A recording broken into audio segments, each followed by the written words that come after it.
জান্নাত, আজ আমাদের রিলেশনের 1 মাস হয়ে গেল, অথচ তুমি আমাকে এখন পর্যন্ত তোমার একটা ছবিও দিলে না।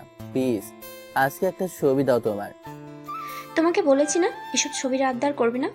যদি দেখার শখ থাকে তাহলে আমাদের বাড়িতে এসে দেখে যাও। এটা কেমন কথা তুমি বলো? এখন কি আমি যেতে পারবো? তুমি বোঝার চেষ্টা করো না কেন? একটা ছবি দিলে কি হবে? তোমাকে বলছি না, যদি দেখতে চাও তাহলে আমাদের বাড়িতে এসো। আমার এসব জোরাজুরি ভালো লাগে না। তোমার বাড়িতে কিভাবে যাব? আমি কিছু জানি না। আচ্ছা, তোমার জানতে হবে না। দেখি সেদিন যেতে পারবো, সেদিনই তোমাকে দেখবো। এই তো ছেলের মতো কথা। হয়েছে, আর বলতে হবে না। ঠিক আছে বললাম না। ওই বাবু, এখন বাই, মা আসছে, পরে কথা বলবো। তাই বলে ফোনটা রেখেই চলে গেল। এখন আসেন আমাদের পরিচয়টা জেনে নিন। আমি হৃদয়, এবার অনার্স 2য় বর্ষের ছাত্র। আর যে মেয়েটির সাথে কথা বললাম তার নাম জান্নাত। আমি ঢাকায় থেকে লেখাপড়া করি, আর জান্নাতের বাড়ি সিরাজগঞ্জ। জান্নাত এবার ইন্টার ফার্স্ট ইয়ারে পড়ে। আমাদের প্রথম পরিচয় ফেসবুকে।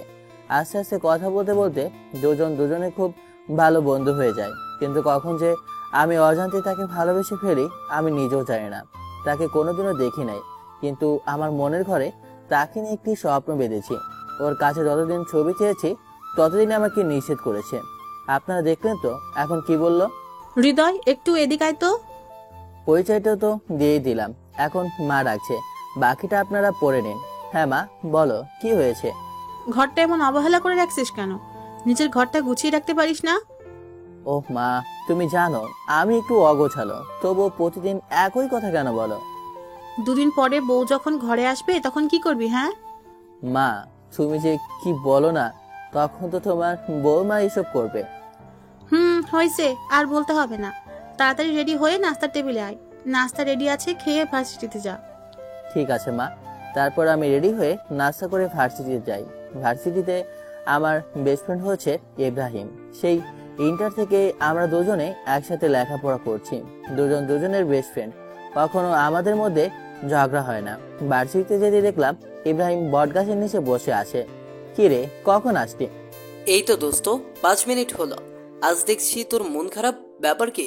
কিছু হয়েছে নাকি? আরে না রে দোস্ত, কিছু হয়নি। তো তুই একা বসে কেন? আর সবাই আসেনি? সবাই এসেছে, সবাই যে যার ক্লাসে চলে গেছে। আমি তোর জন্য অপেক্ষা করছি এখানে। তো তুই তোর ক্লাসটা মিস করলি? আরেকদিন ক্লাস না করলে কিছু হয় না। পরের ক্লাস কয়টায়? 10টা 40-এ। আচ্ছা ঠিক আছে, তাহলে ততক্ষণ একটু আড্ডা দিই। হ্যাঁ, তাই তো বলবে। মহারাজ দেরি করে আসবেন, আর ক্লাস মিস করে আড্ডা দিতে হবে। তো কাল থেকে আর লেট হবে না, প্রমিস। তুই তো প্রতিদিনই প্রমিস করিস, একদিকে কি তা রাখতে পারছিস? সরি দোস্ত, আর হবে না। ঠিক আছে। তারপর বসে দুজনে আড্ডা দিই। 10টা 20-এ সবার ক্লাস শেষ হয়, আর সবাই বটগাছতলা চলে আসে। তারপর সবাই মিলে আড্ডা দিই। এই সুমন, তোর বাবার কি অবস্থা এখন? সুমনের বাবা হার্টের রোগী, হাসপাতালে ভর্তি আছে। সুমনের কোনো বড় ভাই নেই, তাই খুব কষ্ট করে লেখাপড়া করে আর বাবা মাকে দেখাশোনা করে, যার কারণে আমরা সবাই সুমনকে একটু বেশি ভালোবাসি। ওই আগের মতোই রে।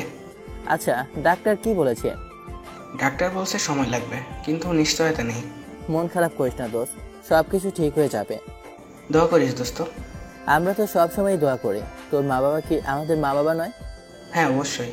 তাহলে এমন কথা বললি কেন? সরি দোস্ত, ভুল হয়ে গেছে, আর বলবো না। আচ্ছা মিলি, আজকে মেকআপ করিস না নাকি? তুই আবার আমার মেকআপ নিয়ে কথা বলছিস? আচ্ছা হৃদয়, তোর মিলের পিছে না লাগলে কি পেটের ভাত হজম হয় না নাকি? একদম ঠিক বলছিস। শালা সারাক্ষণ আমার পিছে লেগে থাকে। হয়েছে, এখন সাপোর্ট পায়া এত লাফালাফি করতে হবে না। তুমি যে মেকআপ ম্যান তা তো সবাই জানে, সারাক্ষণ মেকআপ নিয়ে ব্যস্ত। এবার কিন্তু বাড়াবাড়ি হয়ে যাচ্ছে হৃদয়। আচ্ছা বোন, ভুল হয়েছে, মাফ করে দে। হইছে, এত ঢং করতে হবে না। বাবা, না চাইলেও দোষ। আচ্ছা ঠিক আছে, আজকের পর আর কোনোদিনও তোর কাছে মাপ চাইবো না। আচ্ছা, তোরা কি শুরু করলি বলতো? আছে সবকিছু, বাদ দে তো দোস্ত। খুব ক্ষুধা পাইছে, চল ক্যান্টিনে যাই। তোর ক্ষুধা লাগছে তুই মিলিয়ে নিয়ে যা, আমাদের ক্লাসের সময় হয়ে গেছে। আমি আর ইব্রাহিম ক্লাসে গেলাম। এখন তোদের আবার ক্লাস আছে? ক্লাস না থাকলে কি আর আমি যাই? সবই বুঝি, না খাওয়ানোর ধান্দা শুধু। ওই কি বললি তুই? তোকে আমি খাওয়াই না? প্রতিদিন যে ক্যান্টিনে বসে এটা ওটা খাস, কি খাওয়াই? আহা, আচ্ছা ঠিক আছে, তোরা ক্যান্টিনে গিয়ে বস, আমরা ক্লাস করে আসি, তারপর একসাথে খাওয়া দাওয়া করবো। আর তোদের যদি দেরি না পছন্দ হয় তাহলে খেয়ে নিতে পারিস, আমি এসে বিল দেবো, সমস্যা নেই। সত্যিই দিবি তো?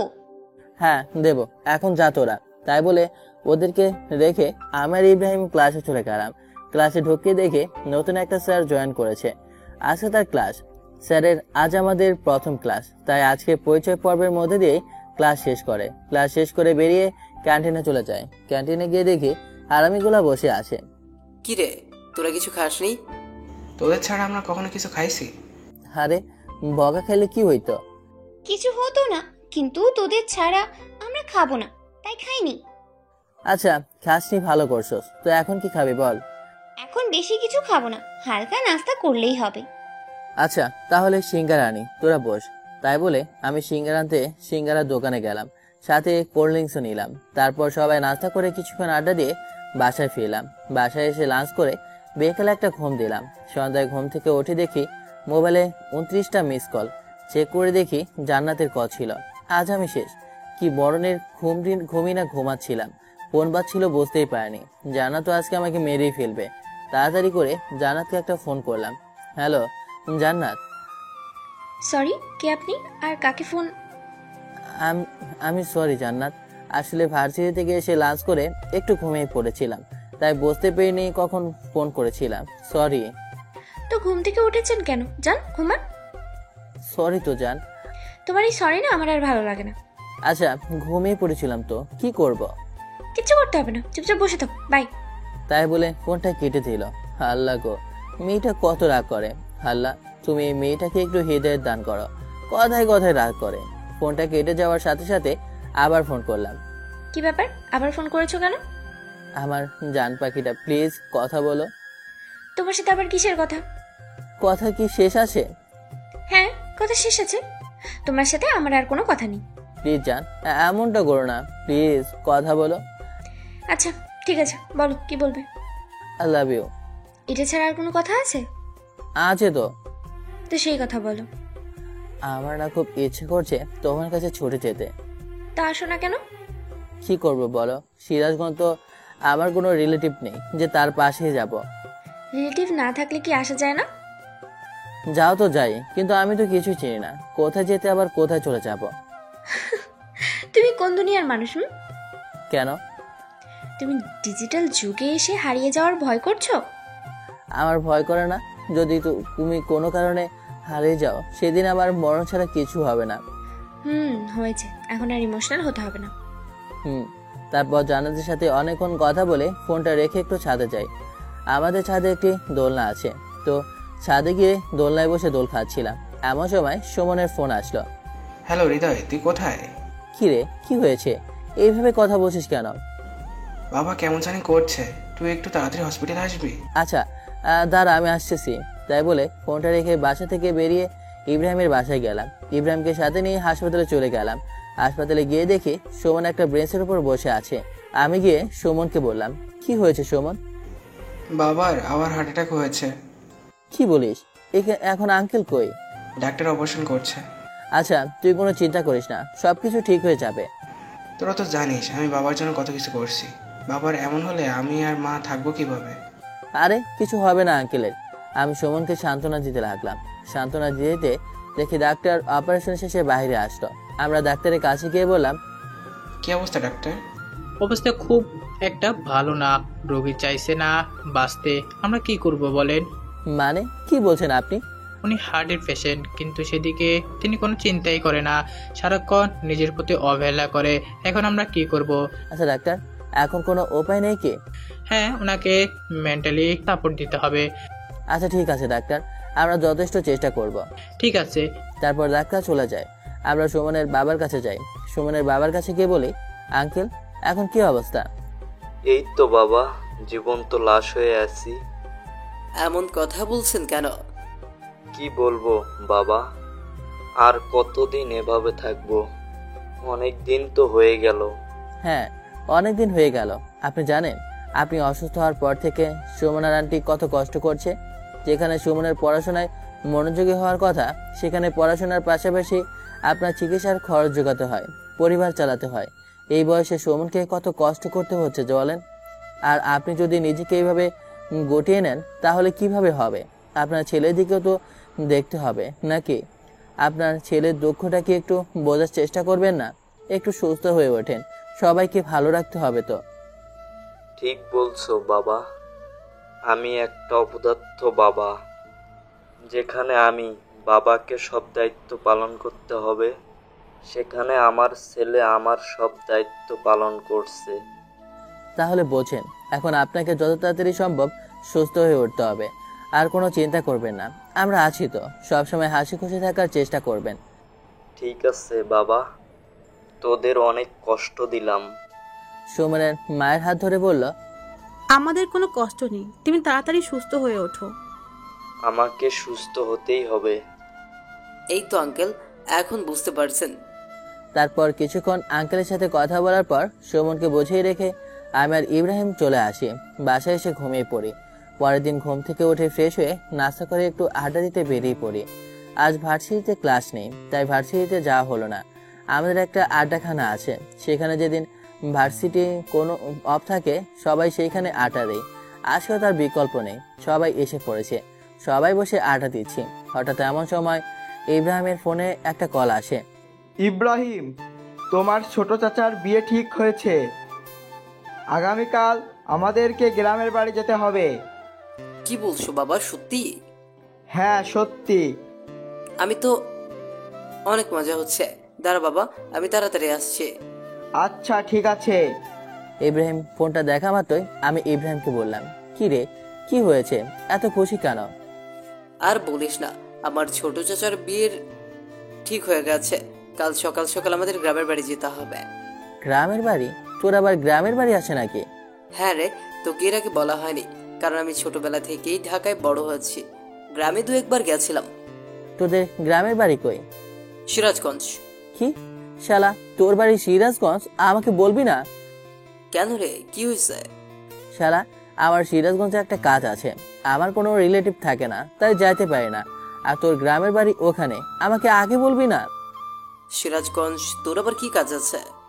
তোকে বলা যাবে না, একটু সিক্রেট। অনেকদিন ধরে যাবো বলছি, কিন্তু যাওয়া হচ্ছে না। আচ্ছা, এতই যখন সিক্রেট, তাহলে একটা কাজ করতে পারিস। কি কাজ? আমাদের সাথে কাল আমার গ্রামের বাড়ি চল। আমার চাচার বিয়েও খেলি, তোর কাজও করলি। আমি ইব্রাহিমের কথা ফেলতে পারবো না, কারণ আমি সিরাজগঞ্জে যাওয়ার জন্য অনেক চেষ্টা করেছিলাম। এখন সুযোগ পেয়েছি, হাতছাড়া করবো না। তাহলে তো খুব ভালো হয়। আচ্ছা ঠিক আছে, তাহলে রেডি হয়ে নিস, কাল সকালে রওনা দিব। আচ্ছা ঠিক আছে দোস্ত, আজকে আমি অনেক খুশি, কারণ জান্নাতের সাথে দেখা করার জন্য সিরাজগঞ্জ যাচ্ছি। বাসায় গিয়ে জান্নাতকে ফোন দিলাম। হ্যালো জান্নাত, এবার তুমি পালাবে কোথায়? এবার তোমাকে দেখেই ছাড়বো। মানে কি বলছো তুমি? আগামীকাল আমি সিরাজগঞ্জ যাচ্ছি। অনেক খুশি মনে বললাম। সত্যি? আগামীকাল তুমি আমার সাথে দেখা করার জন্য সিরাজগঞ্জ আসছো? হ্যাঁ জান, সত্যি। শুধু একদিনের জন্য না, বেশ কিছুদিনই থাকবো। বাহ, তাহলে তো খুব খুশির খবর। কিন্তু কোথায় আসবে, কার বাসায় আসবে? আমার বেস্ট ফ্রেন্ডের বাড়িতে। তুমি, আমার বেস্ট ফ্রেন্ড সিরাজগঞ্জ কোথা থেকে আসলো? আরে আর বলো না, আমার বেস্ট ফ্রেন্ডের গ্রামের বাড়ি সিরাজগঞ্জ। আমি জানতামই না, আজকে জানলাম। তাই আর দেরি করছি না, আগামীকালই চলে যাব। আচ্ছা ঠিক আছে, দেখে শুনে এসো। ওকে জান। এভাবে জান্নাতের সাথে অনেকক্ষণ কথা বললাম। তারপর মা বাবাকে জানালাম আগামীকাল সিরাজগঞ্জ যাব ইব্রাহিমের চাচার বিয়েতে। মা বাবা রাজি হয়ে যায়, কারণ তারা জানে ইব্রাহিম আমার বেস্ট ফ্রেন্ড। রাতে আমার সব কাপড় চোপড় গোছিয়ে নিলাম। পরের দিন সকালে আমি ইব্রাহিমের মা বাবা সবাই সিরাজগঞ্জের উদ্দেশ্যে রওনা দিলাম। দীর্ঘ 5 ঘন্টা যাত্রা করার পর আমরা বাসায় পৌঁছলে ইব্রাহিমের গ্রামের বাড়িতে যে বাড়ির কলিং বেল বাজাতেই হুট করে কে যেন আমার মাথায় একটা লাঠি দিয়ে বাড়ি দিল। আমি কিছু বুঝে ওঠার আগেই মেয়েটা সামনে থেকে দৌড়ে পালালো। পাশে থেকে ইব্রাহিম বলল, কিছু মনে করিস না দোস্ত, এটা আমার পাগলি ছোট বোন। আমি অনেকদিন ধরে গ্রামে আসি না, তাই আমাকে মারার জন্য এসেছিল, কিন্তু ভুল করে তোকে মেরে ফেলছে। তোর আবার বোনও আছে? হ্যাঁ রে, ও ছোটবেলা থেকেই গ্রামেই থাকে। গ্রাম ছেড়ে নাকি ওকে যেতে মন চায় না। বাহ, ভালো তো। আচ্ছা, আমরা কি গেটে দাঁড়িয়ে কথা বলবো না ভিতরে যাব? হ্যাঁ বাবা, ভেতরে চলো। তারপর আমরা বাসার ভিতর যাই। ভেতরে গিয়ে দেখি মেয়েটি বসে আছে। আঙ্কেল আন্টি সবাই যে যার রুমে গেলে ইব্রাহিম তার ছোট বোনকে বলল, মিম, এটা আমার বেস্ট ফ্রেন্ড হৃদয়। ওকে একটা রুমে জায়গা করে দেয়, আমাদের সাথেই থাকবে। ঠিক আছে ভাইয়া। আমি মেয়েটার দিকে হা করে তাকিয়ে আছি। সত্যি মেয়েটা দেখতে অসম্ভব সুন্দর, কিন্তু বেশিক্ষণ তাকিয়ে থাকতে পারলাম না, কারণ সেটা আমার বেস্ট ফ্রেন্ডের ছোট বোন। আর পারবই বা কি করে, আমি তো অন্য একজনকে ভালোবাসি নাকি। আমাকে একটি রুমে নিয়ে গেল আর বলল, এটা আপনার থাকার রুম, যান ফ্রেশ হয়ে একটু রেস্ট নেন। তোমাকে ধন্যবাদ। মেয়েটা ওয়েলকাম জানিয়ে চলে গেল। হঠাৎই আমার ফোনে কল বেজে উঠল। জান্নাত ফোন করেছে। তাহলে তুমি সিরাজগঞ্জ এসেই গেলে? তুমি কিভাবে জানলে? এখন থেকে তোমার প্রত্যেকটা কদমই আমি দেখতে পাবো। মানে কিভাবে? সেটা তো তোমাকে বলা যাবে না। আচ্ছা, তুমি এখন লাল শার্ট পরে আছো না? তুমি এগুলা কিভাবে বলছো? সব জানতে পারবে। এখন থেকে তুমি আমার নজরে নজরে থাকবে। তুমি কখন কি করছো সবকিছুই আমি জানতে পারবো। আমি কিছুই বুঝতে পারছি না, জান্নাত এগুলো কিভাবে জানে। আচ্ছা জান্নাত, তুমি কি আমাকে একটু খুলে বলবে? সময় হোক সবকিছু জানতে পারবে। এই আবার কেমন কথা? আমার সাথে লুকিয়ে চুরি খেলছো? যা মনে করবে তাই। তোমার জন্য এত কষ্ট করে আমি সিরাজগঞ্জে আসলাম, আর তুমি? ওফ, এত কথা বলো না তো। এখন ফোন রাখলাম, পরে কথা হবে, বাই। এটা বলে জান্নাত ফোনটা রেখে দিল। আমি তো বিছানার উপর বসে গেলাম। বিছানার উপর বসে ভাবছি, জান্নাত আমার উপস্থিতি বুঝলা কিভাবে, আর জানলই বা কিভাবে আমি কি পোশাক পরে আছি। না, ঘটনাটা কেমন জানি এলোমেলো লাগছে। এগুলো ভাবতে ভাবতে গিয়ে ফ্রেশ হয়ে নিলাম। ফ্রেশ হয়ে একটু রেস্ট নিলাম। অনেকক্ষণ পর ইব্রাহিম আমার রুমে এসে আমাকে ডেকে বলল, হৃদয়, তুই তো কখনো গ্রামে আসিসনি, আর আমিও অনেকদিন ধরে গ্রামে আসিনি। চল বাইরে থেকে একটু ঘুরে আসি। আচ্ছা ঠিক আছে চল। আমি আর ইব্রাহিম বাড়ি থেকে বের হতে যাব, এমন সময় মিম সামনে এসে দাঁড়িয়ে বলল, ভাইয়া কোথায় যাচ্ছিস? এই তো একটু বাইরে ঘুরতে যাব। কেন? তুই তো অনেকদিন যাবত গ্রামে আসিস না। গ্রামের রাস্তাঘাট কি তোর মনে আছে? না তো, আমার একদমই মনে ছিল না। আচ্ছা আচ্ছা, যাওয়ার সময় সুজনকে সাথে নিয়ে যাস। সুজল ইব্রাহিমের বড় চাচা ছেলে, কিন্তু বয়সে আমাদের ছোট। সুজনকে নিয়ে গ্রামে ঘুরছি। সত্যি গ্রামের দৃশ্য অনেক সুন্দর।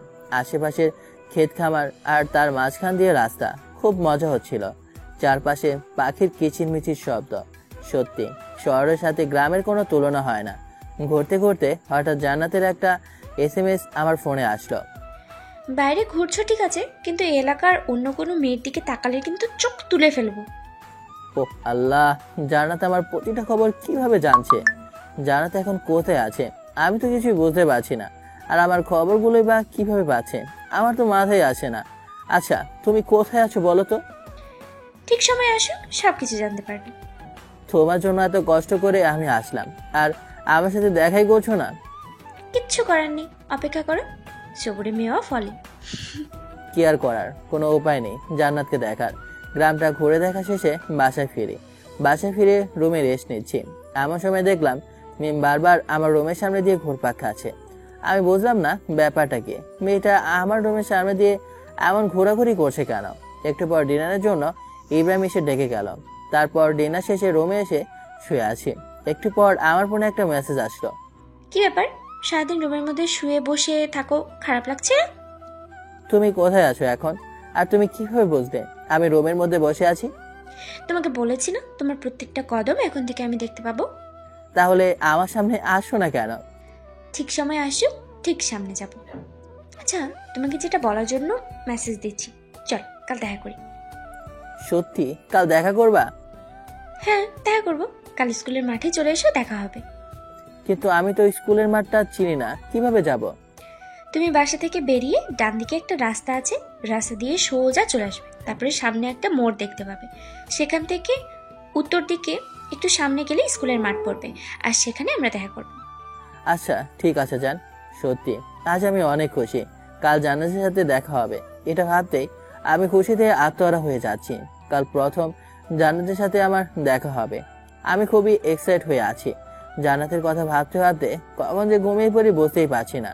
পরের দিন সকালে ঘুম থেকে উঠে নাস্তা করে স্কুলের মাঠে চলে যাই, কিন্তু কোথায়? জান্নাতকে তো দেখতে পাচ্ছি না। হঠাৎ সামনে থেকে 4-5টা মেয়ে আসলো। কি ব্যাপার, এখানে দাঁড়িয়ে কি করেন? দেখলাম মেয়েগুলোর মধ্যে মেয়েটিও আছে। কি বলবো বুঝতে পারছিলাম না। কি হলো, কিছু বলেন না কেন? কি বলবো, একজনের সাথে দেখা করার জন্য আসে, কিন্তু তাকে খুঁজেই পাচ্ছি না। কার সাথে দেখা করতে আসছেন ভাইয়া? জান্নাতের সাথে দেখা করতে আসে। ও, তাহলে আপনিই সেই হৃদয়? হ্যাঁ, কিন্তু আপনারা কারা? আমরা জান্নাতের ফ্রেন্ড। ও আচ্ছা, কিন্তু আপনাদের ফ্রেন্ড কোথায়? জান্নাত তো আসেনি। কেন? জান্নাতের তো আজকে আমার সাথে দেখা করার কথা ছিল। সরি, আর জান্নাত আপনার সাথে দেখা করবে না। আপনি কি ভেবেছেন জান্নাতে দেখা পাওয়া খুব সহজ? সহজ হবে না কেন? আমি তো তাকে ভালোবাসি। ভালোবাসেন তাতে কি দেখা হচ্ছে না? আচ্ছা শোনেন, এখানে যখন এসেই পড়েছেন, তাহলে আজকে আপনি আমাদের খাওয়াবেন। আমি আপনাদের কেন খাওয়াবো? বারে, দেখতে হবে না আপনি কিপটা নাকি? আমি কিপটা নই। সেটা তো দেখতেই পাচ্ছি। যদি কিপটা না হতেন, তাহলে আমরা জান্নাতের ফ্রেন্ড জানার পর আমাদের খাওয়াতে না করতেন না নিশ্চয়ই। আমি কিভাবে বুঝবো যে সত্যি আপনারা জান্নাতের ফ্রেন্ড? আপনি কি আমাদের চিটার ভাবছেন? হতেই পারে না, কিভাবে বলবো? আচ্ছা ঠিক আছে, আমরা চিটার। জান্নাতের সাথে দেখা হওয়ার কথা ভুলে যান। কেন জান্নাতের সাথে দেখা হওয়ার কথা ভুলে যাব কেন? জান্নাতের আপনার সাথে দেখা করবে না। আপনি আমাদের চিটার বললেন তো, তাই। আচ্ছা, আমার ভুল হয়েছে, সরি। প্লিজ জান্নাতের সাথে দেখা হওয়ার ব্যবস্থা করে দিন। আপনি তো আমাদের খাওয়াতেই চাইলেন না, তাহলে দেখা করানোর কথা ভাববো কিভাবে বলুন? হঠাৎ এমন সময় ফোনে মেসেজ আসলো। ওহ, চুপচাপ আমার ফ্রেন্ডরা যা বলে তাই শোনো। ওরা যা খেতে চায় তাই খাওয়াবে, না হলে কিন্তু তোমার সাথে দেখা করবো না। কিন্তু তুমি কোথায় আছো? আর আজ তো আমার সাথে দেখা করার কথা ছিল। দেখা করার কথা ভুলে যাও। যদি আমার ফ্রেন্ডরা খুশি হয় তোমার প্রতি, তাহলে আমি দেখা করব। কি আর বলবো, বলির পাঠা। জান্নাতের সব ফ্রেন্ডকে বললাম চলেন আপনাদের খাওয়াতে নিয়ে যায়। কিন্তু আমরা তো চিটার, তাহলে আমাদের খাওয়াবেন কেন? প্লিজ বোন, মাপ চাই, প্লিজ চলেন। তারপর সবাইকে নিয়ে রেস্টুরেন্টে যাই এবং সবাইকে ইচ্ছা মতো খাওয়াই। একবারে বিল এসেছে 1850 টাকা। পকেট অর্ধেক ফাঁকা করে ফেললো শুধু একবারই। আল্লাহ জানে আমার পকেট থেকে আর কত খসবে। হোটেলের বিল দেব, শেষে জান্নাতের ফ্রেন্ডদের বললাম এখন তো জান্নাতের সাথে দেখা করার ব্যবস্থা করে দেবেন প্লিজ। আচ্ছা ভেবে দেখি, যদি মনে হয় আপনার সাথে জান্নাতে দেখা করানো যাবে, তাহলে অবশ্যই দেখা করাবো। এটা কেমন কথা? হ্যাঁ, এটাই কথা। আর হ্যাঁ, আমার ভাইয়া যেন আজকের ব্যাপারে কোনো কিছু না জানে। আচ্ছা ঠিক আছে। একে তো পকেট থেকে এতগুলো টাকা খসালো, আবার জান্নাতের সাথে দেখা করার ব্যবস্থাও করে দিল না। কেমনটা লাগে আপনারাই বলেন তো। দুঃখ ভরাক্রান্ত মন নিয়ে বাসায় ফিরলাম। বাসায় ফ্রেশ হয়ে ছাদে যাই। ছাদে গিয়ে বসে আছি, কিছু ভালো লাগছে না। বারে বারে জান্নাতের কথা মনে পড়ছে। জান্নাতের সাথে খুব দেখা করতে ইচ্ছে করছে, কিন্তু পারছি না। এমন সময় মিম ছাদে চলে আসে আর আমাকে বলে, কি ব্যাপার দুলা ভাই, ছাদে এসে একা একা কি করে? তুমি আমার সব খবর জান্নাতকে বলো, তাই না? সেটা জেনে আপনি কি করবেন? জানি তুমি জান্নাতকে আমার সকল খবর বলো। তুমি ছাড়া বাসায় আর কেউ নেই। হ্যাঁ, আমি বলি তো কি হয়েছে? মিম প্লিজ জান্নাতের সাথে একটাবার দেখা করার ব্যবস্থা করে দাও। স্যার, আমি পারবো না। এটা বলে মিম আমাকে ভেন্সি কেটে নিচে চলে যায়। কি আর বলবো, কারো ভাবসাব কিছু বোঝি না। সবাই আমার সাথে প্রতারণা শুরু করে দিয়েছে। কার জন্য এই সিরাজগঞ্জ আসলাম, যার জন্য এই সিরাজগঞ্জ আসলাম তার সাথেই আমার দেখা হচ্ছে না। বিয়ের এখনো 3 দিন বাকি, আর তাই সবাই প্ল্যান করে যমুনা নদীতে ঘুরতে যাবে। ইব্রাহিমদের বাড়ি থেকে যমুনা নদী বেশি দূরে নয়, তাই প্ল্যান অনুযায়ী পরের দিন সকালে যমুনা নদীর ঘোরার জন্য বেরিয়ে পড়ি। যমুনা নদীর বাড়ি গিয়ে সবাই অনেক আনন্দ করছে। নদীতে প্রচুর স্রোত বইছে। নদীতে আরো কিছুক্ষণ আড্ডা দেওয়ার পর সবাই মিলে প্ল্যান করি নৌকা চলে নদীর ভিতর করব। কথা মতো একটা নৌকায় উঠে পড়ি। আজ জীবনের প্রথম নৌকায় উঠেছি। খুব ভয় করছে যদি নৌকা থেকে পড়ে যায় বা নৌকাটা ডুবে যায়। কিন্তু সবাই নৌকায় অনেক মজা নিচ্ছে, সবাই নৌকার উপর নাচানাচি করছে। আমি সাঁতার জানি না, তাই আমার ভয়টা অনেক বেশি ছিল।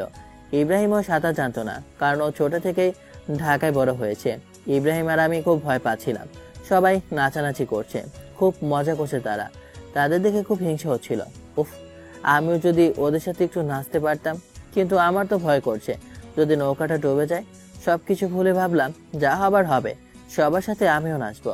সবার সাথে নাচতেছি, হঠাৎ এমন সময় একজনের সাথে ধাক্কা লেগে আমি নৌকার উপর থেকে নদীর ভেতর পড়ে যাই। আমি সাঁতার জানি না, পানির মধ্যে সাহায্যের জন্য চিৎকার করছি, কিন্তু স্রোতে আমি নিজেকে কন্ট্রোল করতে পারলাম না। পানির স্রোতের মধ্যে আমি হারিয়ে যেতে লাগলাম। এমন সময় মিম নদীতে লাফ দিয়ে আমাকে খুঁজতে লাগে, কিন্তু কিছুতেই খুঁজে পাচ্ছিল না। অনেক খোঁজাখুঁজির পরে আমার দেহটা খুঁজে পায়। তারপর আমার দেহটি নৌকার উপরে ওঠায়। আমার দেহ নৌকার উপর উঠিয়ে তাড়াতাড়ি করে নদীর পাড়ে নিয়ে যাওয়া হয়। নদীর পাড়ে নিয়ে আমার পেটে চাপ দিয়ে পেট থেকে পানি বের করা হয়। আমি পানি বের করার পরও আমার জ্ঞান ফেরে না, কি করবে কেউ বুঝতে পারছে না। এমন সময় মিম আমার মুখটা একটু ফাঁক করে মিমের মুখ আমার মুখে বসিয়ে ফু দিতে শুরু করে। সবাই চেয়ে চেয়ে মিমের কাণ্ড দেখে হা করে তাকিয়ে আছে। কিছুক্ষণ ফু দেওয়ার পরে আমি লাফ দিয়ে উঠি। তারপর আমাকে নিয়ে হাসপাতালে যাওয়া হয়। ডাক্তার আমার চিকিৎসা করে আর বলে, রোগীর ঠিকমতো যত্ন নিতে হবে, না হলে ভবিষ্যতে কোনো মোর সমস্যা হতে পারে। ঠিক আছে ডক্টর, আমরাও ঠিকভাবে যত্ন নেব। তারপর আমাকে হাসপাতাল থেকে বাসায় নিয়ে আসা হয়। বাসায় নিয়ে আসার পর আমার যত্ন নেওয়া হবে খুব ভালোভাবে। বিশেষ করে মেয়ে আমার খুব যত্ন নেয়। জান্নাত আমার কাছে ফোন করে খুব কান্না করত আমার এমন অবস্থা দেখে। আমি পাগলিটাকে সান্ত্বনা দেওয়া ছাড়া কিছুই করতে পারতাম না। মেয়ে আমার কাছে এসে বারে বারে মাপ চাইতো আর বলতো, সত্যি আমি জানতাম না আপনি সাঁতার জানেন না। আমি তো মজা করে আপনাকে ধাক্কা দিয়েছিলাম, কিন্তু আপনার এমন অবস্থা হবে আমি বুঝতে পারিনি। আমাকে মাফ করে দিন প্লিজ। আরে বোকা, সমস্যা নাই, তুমি তো না বুঝে করেছো। তুমি যদি জানতা আমি সাঁতার জানি না তাহলে তো আর করতে না। এসব চিন্তা বাদ দাও, আজ তোমার জন্য আমি বেঁচে আছি। তুমি আমায় আবার দ্বিতীয়বারের মতো জীবন দান করলা, তোমার কাছে আমি ঋণী। আমার জন্য এত কিছু হলো আর আপনি, সত্যি আপনি অনেক বড় মনের মানুষ। আর তোমার জন্যই তো আমি নতুন জীবন পেয়েছি। তোমাকে ভুল বুঝবে কিসের জন্য? এখন থেকে আমি আপনার আরো বেশি করে যত্ন নেব। থাকবো, এত বেশি যত্ন নিতে হবে না। তোমার ফ্রেন্ড জানতে পারলে আবার আমার উপর রাগ করবে। জান্নাত আপনাকে কিছু বলে না? কেন কিছু বলবে না কেন? কারণ আমি সবার মতো না। জান্নাত আমাকে খুব ভালোভাবেই চেনে। তোমাদের ফ্রেন্ডশিপ তোমরাই ভালো বোঝো, কিন্তু আমার উপর রাগ করলে কিন্তু আমি দায়ী নই। তোমাকে রাগ ভাঙিয়ে দিতে হবে। আচ্ছা ঠিক আছে, আমি রাগ ভাঙিয়ে দেবো। এখন হ্যাপি? হুম। আচ্ছা, এখন একটু রেস্ট নেন, আপনার সাথে পরে কথা বলি। এরপর থেকে মেয়েটি আমার খুব যত্ন নেওয়া শুরু করে। আজ ইব্রাহিমের চাচার গায়ে হলুদ। আমিও প্রায় সুস্থ হয়ে গেছি, শুধুমাত্র মিমের যত্ন নেওয়ার জন্য। গায়ে হলুদের অর্ধেক দায়িত্ব আমারও ইব্রাহিমের ওপর। আমাকে আর ইব্রাহিমকে বিয়ের দায়িত্ব পালন করতে হচ্ছে। গায়ে হলুদের প্যান্ডেল সাজানো, বাড়িতে সুন্দরভাবে ডেকোরেশন করা, লোকজনের খাওয়ানো দাওয়ানোর ব্যবস্থা করা, সবকিছু ছিল আমারও ইব্রাহিমের উপর দায়িত্ব। গায়ে হলুদের জন্য প্যান্ডেল সাজাচ্ছি আর বাড়িতে ডেকোরেশন দিয়ে সাজাচ্ছি। বিকেলবেলা গায়ে হলুদের অনুষ্ঠানে মেয়ে পক্ষরা চলে আসে হলুদ মাখতে। অনেক মেয়ে এসেছে, তার মধ্যে একটি মেয়ে দেখতে অনেক সুন্দর ছিল। আমাকে দেখে বারবার আশেপাশে ঘুরতে লাগে। এমনটা দেখে মিম খুব ক্ষিপ্ত হতো। আমি কিছুতেই বুঝতাম না মিম আমার উপর কেন ক্ষিপ্ত হতো। মিম আমাকে বারবারে বলতো, আজকে গায়ে হলুদ, অনেক মেয়ে আসছে, যদি কোনো মেয়ের সাথে উল্টোপাল্টা কিছু করতে চান তাহলে কিন্তু আপনার খবর আছে। তোমার ফ্রেন্ড তো আমার সামনে আসে না, তাহলে আমি যদি অন্য কারোর সাথে কিছু করি অসুবিধা কি? কি বললেন? আপনার সাহস তো কম না? অন্য কোনো মেয়ের দিকে চোখ তুলে তাকালে না আপনার চোখ দুটো তুলে মার্বেল খেলবো। আচ্ছা, আমি যদি অন্য কোনো মেয়ের দিকে তাকাই তাহলে তোমার কি? ইয়ে, একদম বেশি বেশি করার চেষ্টা করবে না। আমি কিন্তু জান্নাতকে সবকিছু বলে দেবো। শুধু একবার বলেই দেখো, তোমার অবস্থা খারাপ করে দেব। কি করবেন শুনি? আমি কি করব আমি নিজেও জানি না। প্লিজ বোন, জান্নাতকে কিছু বলো না। আমি তো জান্নাতকে বলে দেবো, দেখি আপনি কি করেন। প্লিজ বলো না প্লিজ, আমি তোমার কাছে হাত জোড় করছি। প্লিজ জান্নাতকে কিছু বলবে না। আচ্ছা ঠিক আছে। দেখতে দেখতে গায়ে হলুদ শেষ হলো। রাতে জান্নাতের সাথে ফোনে কথা বলছি। তুমি গায়ে হলুদের সময় মেয়েদের দিকে তাকিয়েছিলে কেন? কোন মেয়ের দিকে তাকাইলাম? আর তোমাকে কে বললো এটা? যে বলা সে বলেছে। তুমি বলো, অন্য মেয়েদের দিকে কেন তাকিয়েছো? সত্যি আমি তাকাইনি, ওই মেয়েটাই আমার দিকে তাকিয়েছিল। না, তুমি ওই মেয়ের দিকে তাকিয়েছিলে, আমি জানি। সব ছেলেই একরকম। হয়ে জান্নাত, সত্যি আমি অন্য কোনো মেয়ের দিকে তাকাইনি। আমি শুধু তোমাকেই ভালোবাসি। তোমাকে ছাড়া অন্য কোনো মেয়ের কথা ভাবতেও পারি না। তুমি সব মিথ্যে কথা বলছো, আমি জানি সব কিছু। আর তাই আজকের পর থেকে তুমি আর আমার সাথে কোনো কথা বলবে না। কথা বলতে বলতে ভালো লাগছিল না, তাই ছাদে যাওয়ার জন্য রুম থেকে বেরিয়ে হাঁটতে থাকি। সিঁড়ির সামনে মিমের রুম। ফোনে কথা বলতে বলতে চলে যাচ্ছি, এমন সময় খেয়াল করলাম আমার ফোনে যা ভয়েস আসে তা মিমের রুম থেকেও আসে। আমি বুঝতে পারছিলাম না, তারপর সবকিছু ভালোভাবে দেখে বুঝলাম যে মিমি আমার সেই জান্নাত। আমার কথা বুঝতে পারছো? আজকের পরে তুমি আমাকে একদম ফোন দিবা না। আজ থেকে তোমার সাথে আমার ব্রেকআপ। আচ্ছা ঠিক আছে, আমার সাথে কথা বলতে হবে না, আমিও তোমার সাথে কথা বলবো না। যাও, তুমি তোমার মতোই থাকো। এটা বলে ফোনটা রেখে দেই। তারপর আমি আমার রুমে চলে যাই। একটু পর মেয়েরা আমার রুমে দৌড়ে আসে, আমাকে বলতে লাগলো, ওই আপনি আমার ফ্রেন্ডকে কি বলেছেন? হ্যাঁ, জান্নাত কান্না কেন করছে? ওর সাথে কথা বলবো না তাই। এই আপনার ভালোবাসা? ছি, যার জন্য আপনি ঢাকা থেকে সিরাজগঞ্জ আসলেন তার সাথে কথা বলে বন্ধ করছেন? আপনার কখনো ভালো হবে না। মিম এইসব কথা বলে যাচ্ছিল, এমন সময় আমি মিমকে জড়িয়ে ধরি। কি করছেন আপনি? আপনি আমাকে জড়িয়ে ধরছেন কেন? তাই তো, আমি তোমাকে জড়িয়ে ধরেছি কেন? আচ্ছা 1 মিনিট দাঁড়াও, আমি জান্নাতকে ফোন করে একটু বলে নিই যে আমি তোমাকে কেন জড়িয়ে ধরেছি। এটা জান্নাতকে বলার কি আছে? তুমি এমন তোতলাচ্ছ কেন? কই তোতলাচ্ছি? তোতলাচ্ছি না তো, এমনিতেই। আচ্ছা তাহলে আমি কি জান্নাতকে একটা ফোন দেই? জান্নাতকে কেন ফোন দিবেন? কারণ তুমি আমার জান্নাত, তাই। আমি আপনার জান্নাত হতে যাবো কেন? ও আচ্ছা, তাই না?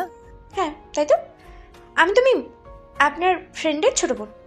আচ্ছা এখনই প্রমাণ হয়ে যাবে, 1 মিনিট, আমি জান্নাতকে একটা ফোন দেই। এটা বলে জান্নাতের নাম্বারে ফোন দিলাম, আর মিমের ফোনটাই বেজে উঠল। আপনার মোবাইল বাজছে কেন?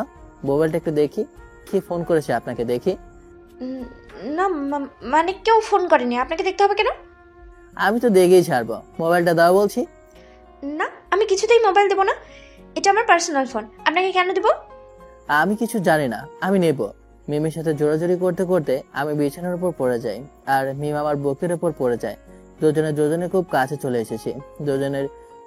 দুজনের নিঃশ্বাস অনুভব করতে পারছি। আমার কাছে কেন তুমি পরিচয়টা গোপন করবে? হ্যাঁ, তোমাকে পরীক্ষা করতে চেয়েছিলাম। তোমার পরীক্ষা কি শেষ হয়নি? হয়েছে। তাহলে এখন স্বীকার করলে তো যে তুমি আমার জান্নাত। এখন আর না স্বীকার করে উপায় আছে? তাহলে এখন ছোট্ট করে একটা মিষ্টি দাও। কেন মিষ্টি দেবো কেন? বারে, আমার সাথে এতদিন অভিনয় করলেন, আমাকে এত কষ্ট দিলেন, তার বিনিময়ে এখন আমাকে মিষ্টি দেবে না? না, দেব না। এটা বলে মিম আমার বুকের ওপর থেকে উঠে যেতে চাইলো। আমি ওর হাত ধরে টান দিয়ে আবার আমার বুকের মধ্যে টেনে নিলাম, আর তারপর মিমের ঠোঁটের সাথে আমার ঠোঁট লাগিয়ে ভালোবাসার প্রথম ছোঁয়া এঁকে দিলাম। এভাবে 3 মিনিট থাকার পর মিম আমাকে ছাড়িয়ে দৌড়ে তার রুমে পালিয়ে যায়। পাখিটা আজ অনেক শরম পেয়েছে, বাবারই কথা ভাবতে পারেনি আজকে আমি ওর সাথে এমনটা করব। পাখিটার রুমে গিয়ে ঘাপটি মেরে শুয়ে আছে। আমি মিমের রুমে গিয়ে মিমের কাঁধে হাত রাখলাম। আমার হাত রাখা দেখে মিম বিছানা থেকে উঠে দাঁড়িয়ে পড়ল।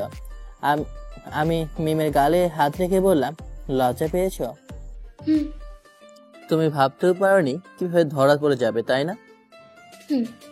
আচ্ছা, তুমি কিভাবে বুঝলে যে আমি জান্নাত?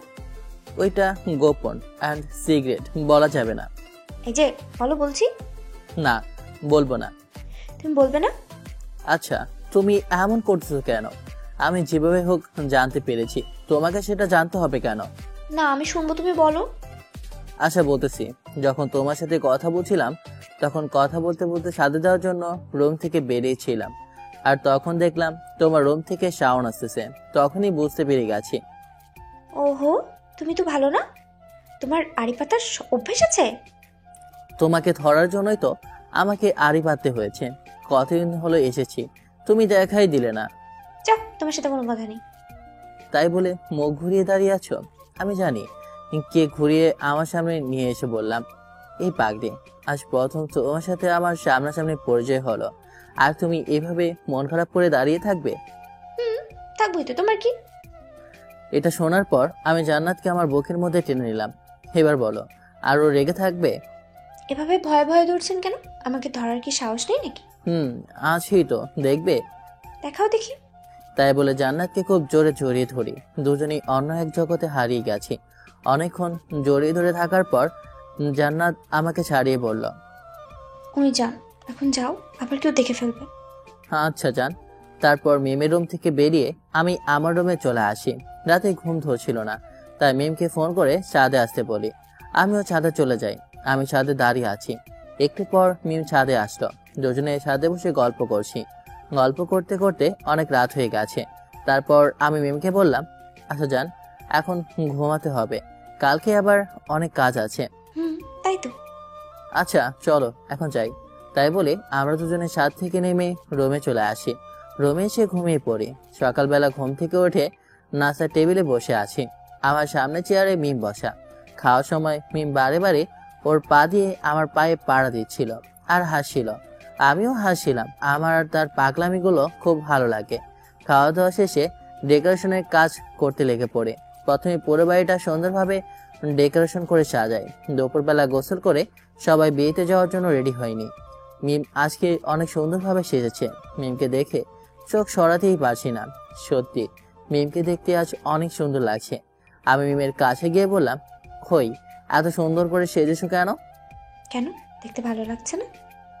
ভালো লাগছে না মানে? মনে হচ্ছে আজকে বিয়েটা তোমার আর আমার। কি যে বলো না। সত্যি আজকে তোমাকে দেখতে অনেক সুন্দর লাগছে। তোমার জন্যই তো এত সুন্দর করে সেজেছি। তাই? আমরা কথা বলছিলাম, এর মধ্যেই বরকে রেডি করা হয়। তারপর আমরা কনের বাড়িতে যাওয়ার উপলক্ষে রওনা দিই। অনেকক্ষণ যাত্রার পর কনের বাড়ির সামনে আমরা। কনের বাড়ির সামনে পৌঁছাতেই দেখলাম অনেক সুন্দর করে গেট সাজানো হয়েছে এবং তার সামনের গেটে কনে পক্ষে লোকজন নিয়ে দাঁড়িয়ে আছে। আমরা গাড়ি থেকে নেমে গেটের সামনে দাঁড়াই। বরকে কনে পক্ষের লোকেরা মিষ্টি খাওয়ায় আর তারপর টাকার আবদার করে। দুলা ভাই, আমাদের মিষ্টি খাওয়ার জন্য কিন্তু 20,000 টাকা দিতে হবে, না হলে গেট কিন্তু ছাড়ছি না। ঠিক আছে, এইটা আবার কেমন কথা? টাকা কি গাছের পাতা নাকি? হ্যাঁ, বললেন আর পেয়ে গেলেন? 20,000 টাকা চোখে দেখেছেন? না ভাইয়া, দেখি নাই, তাই তো আজকে দেখতে যাচ্ছি। যদি গেটের ভিতরে প্রবেশ করতে চান তাহলে টাকা দিতেই হবে। টাকা নেবেন ঠিক আছে, কিন্তু এত বেশি চান কেন? একটু কমিয়ে নেন। কোনো কম নেই আমার, আমরা 15 জন আছি, সবারই তো ভাগ লাগবে নাকি? প্লিজ একটু স্যাক্রিফাইস করেন, একটু ডিসকাউন্ট তো দেন। কোনো ডিসকাউন্ট দেওয়া যাবে না। আমি চাচার কানে কানে বললাম। চাচা পকেট থেকে 5,000 টাকা বের করে চুপি চুপি ওদের হাতে দিয়ে দেন। আচ্ছা দিচ্ছি। চাচা পকেট থেকে টাকা বের করে ওদের হাতে দেয়। ওরা বলে, কত দিয়েছেন দুলা ভাই? দেখেন না কত দেওয়া হয়েছে। এ কি, এখানে তো মাত্র 5,000 টাকা। মাত্র 5,000 টাকার জন্য তো এত বড় গেট সাজায়নি। প্লিজ এত বাড়াবাড়ি করেন না, যা দেওয়া হয়েছে তাই রেখে দেন। না না, আমরা কোনো কথাই শুনবো না। আচ্ছা ঠিক আছে, একটু কমিয়ে দিলাম, 18,000 টাকা দেন। পাগল হয়েছেন নাকি আপনারা? আমরা কিন্তু জানি না, টাকা পেলে তবেই গেট ছাড়বো, তাছাড়া গেট কিন্তু ছাড়ছি না। অনেকক্ষণ ধরে তর্কাতর্কি করতে করতে শেষ পর্যন্ত 9,000 টাকা ম্যানেজ করে ফেললাম। উফ, কি ডাকাত রে ভাই, শুধু গেট ধরেই 9,000 টাকা নিল। গেট দিয়ে ভেতরে প্রবেশ করে আমরা বসে আছি। একটু পর বিয়ে পড়ানোর কাজ শুরু হলো। আলহামদুলিল্লাহ, দেখতে দেখতে বিয়েটা সম্পূর্ণ হয়ে গেল। বিয়ে শেষে খাওয়া দাওয়ার পর্ব শুরু। কনের পক্ষে দেখছি খাওয়া দাওয়ার বিশাল আয়োজন করেছে। অনেক রকম আইটেম করা হয়েছে। সবাই অনেক মজা করে খাওয়া দাওয়া করা হলো। খাওয়া দাওয়া শেষে বর কনেকে নিয়ে বাড়িতে ফিরি। সারাদিন অনেক ধকল গেছে, তাই বাসায় ফিরে বর কনেকে তাদের বাসর ঘরে ঢুকিয়ে আমরা সবাই যে যার রুমে গিয়ে শুয়ে পড়ি। আমি রুমে গিয়ে শুয়ে আছি, কিন্তু ঘুমই ধরছে না। কিছুক্ষণ চুপচাপ শুয়ে থাকার পরও ঘুম ধরছিল না। না পেরে জান্নাতকে ফোন করে ছাদে আসতে বললাম। দুজনে ছাদে গিয়ে বসে আছি। আজ তো চাচার বাসর রাত। তো এই বাসর রাত নিয়ে মানুষের কত পরিকল্পনা থাকে, তার কোনো শেষই নেই। থাকবেই তো। রাতে দুজন দুজনকে খুব ভালোভাবে জেনে নেয়, বুঝে নেয়, ভালোবাসা আদান প্রদান করে। আমাদেরও এমন হবে, তাই না? যা দুষ্টু। হই, কিছু ভালো লাগছে না, একটা পাপ্পি দাও না। খুব লোভ ধরেছে তাই না? একটুখানি দাও না প্লিজ। দিন দিন তোমার চাহিদা কিন্তু বেড়েই যাচ্ছে। কি দেবে না তো? না, দেব না। ওকে, তাই বলে ছাদ থেকে নেমে আসতে ধরলাম। এমন সময় জান্নাত আমার হাত টেনে বুকের মধ্যে জড়িয়ে ধরে। আমার ঠোঁটে ঠোঁট লাগে ভালোবাসার ছোঁয়াকে দিল। ঠিক 5 মিনিট পর ছেড়ে দেয়। উফ, আর একটু হলে তো মরেই যেতাম। নিষ্ঠারটা সেমই এসেছিল। হাঁপাতে হাঁপাতে বললাম, কি আর লাগবে? না জান, আজকে আর চাই না। আচ্ছা ঠিক আছে, এখন চুপচাপ রুমে গিয়ে ঘুমিয়ে পড়বে। আচ্ছা যান। তারপর সোজা রুমে গিয়ে ঘুমিয়ে পড়ি। পরের দিন ঘুম থেকে উঠে সবাই বরকনের দিকে চেয়ে আছে। সবাই খুব হাসাহাসি করছে আর বলছে, রাত কেমন কাটলো? ওহ ভাবি, তুমি না এসব নিয়ে কেউ জিজ্ঞাসা করে? আয় হায়, আমার দেবর তো লজ্জায় লাল হয়ে গেছে। চাচা কোনো কথা বলতে পারছে না, লজ্জায় লাল হয়ে গেছে চাচা। আর চাচির তো কোনো কথাই নেই। অনেকক্ষণ মজা করার পর বরকনেকে সকালে নাস্তা করানো হয়। তারপর আমরা সবাই নাস্তা করি। নাস্তা করে কাজে লেগে পড়ি, কারণ বিকেলবেলা কনে পক্ষ থেকে আমাদের বাড়ি আসবে। খাওয়া দাওয়া সব ব্যবস্থা করতে হবে। ইব্রাহিমকে বাবুর্চিয়ানকে পাঠিয়ে দেই। ইব্রাহিম বাবুর্চিয়ানা রান্নার কাজে লেগে পড়ে। আমিও রান্নার কাজে লেগে পড়ি। দুপুরের মধ্যে সব রান্না শেষ করে ফেলি। আমাদের রান্না শেষ হতেই মেয়ে পক্ষ বাড়িতে চলে আসে। তারপর খাওয়া দাওয়া পর্ব শুরু করে দিই। সবার আগে সকল মেয়ে পক্ষকে খাওয়াই, তারপর এলাকার লোকজনকে খাওয়াই। সবাইকে খাওয়ানোর শেষে রাতে কনে পক্ষের লোকজন বরকনেকে তাদের বাড়িতে নিয়ে যায়। বরকনেকে কনে পক্ষের সাথে পাঠিয়ে বাড়িতে সবকিছু গুছিয়ে নিয়ে সবাই রেস্ট নিতে যে যার রুমে চলে যায়। সারাদিন কাজ করার পর শরীরটা খুব ক্লান্ত লাগছে, তাই রেস্ট নেওয়ার জন্য রুমে চলে যায়। বিছানায় শুয়ে আছি আর কি যেন ভাবছি। হঠাৎ কখন ঘুমিয়ে পড়েছি নিজেও জানে না। সকালবেলা জান্নাতের ডাকে ঘুম ভাঙে। এই যে মহারাজ, ঘুম থেকে ওঠোনি? সবাই নাস্তার টেবিলে বসে আছে। কি, কয়টা বাজে? 9টা বাজে আর আপনি পড়ে পড়ে ঘুমাচ্ছেন। কি বলো, কখন এত বেলা হয়ে গেল? আপনি তো পড়ে পড়ে ঘুমাচ্ছিলেন, কিভাবে জানবেন? তাও তো কথা। আচ্ছা তুমি যাও, আমি ফ্রেশ হয়ে আসছি। ওকে। তারপর মিম রুম থেকে চলে যায় আর আমি ফ্রেশ হয়ে নাস্তার টেবিলে চলে যাই। নাস্তার টেবিলে বসে জান্নাত আর আমার চোখে চোখে কথা হচ্ছিল। এমন সময় খেয়াল করলাম ইব্রাহিম আমার দিকে তাকিয়ে আছে। আমি কিছু করলাম না, চুপচাপ নাস্তা করে রুমে চলে আসলাম। অনেকক্ষণ ধরে রুমে বসে আছি, কিন্তু ভালো লাগছে না। কিছুক্ষণ পর তাই ছাদে চলে গেলাম। ছাদে গিয়ে দাঁড়িয়ে আছি। কিছুক্ষণ পর অনুভব করলাম কেউ একজন পেছন থেকে আমাকে জড়িয়ে ধরলো। আমি পেছনে তাকিয়ে দেখি জান্নাত। কি ব্যাপার, তুমি কখন আসলে? দেখলাম তুমি ছাদে আসছো, তাই পিছনে পিছনে চলে আসলাম। তো পেছন থেকে এইভাবে জড়িয়ে ধরলে কেন? কেন, ভালো লাগছে না বুঝি? ভালো লাগবে না কেন? এই দিনের বেলা সাথে তুমি আমাকে জড়িয়ে ধরে আছো। কেউ যদি দেখে ফেলে তাহলে সমস্যা হবে তো। কেউ দেখলে দেখুক, আমার বয়ে গেছে তাতে। পাগলামি করো না, একটু বোঝার চেষ্টা করো। তুমি চুপ থাকবে? দেখো জান্নাত, একটু বোঝার চেষ্টা করো।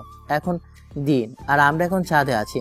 যদি কেউ দেখে ফেলে তাহলে অনেক বড় সমস্যা হয়ে যাবে।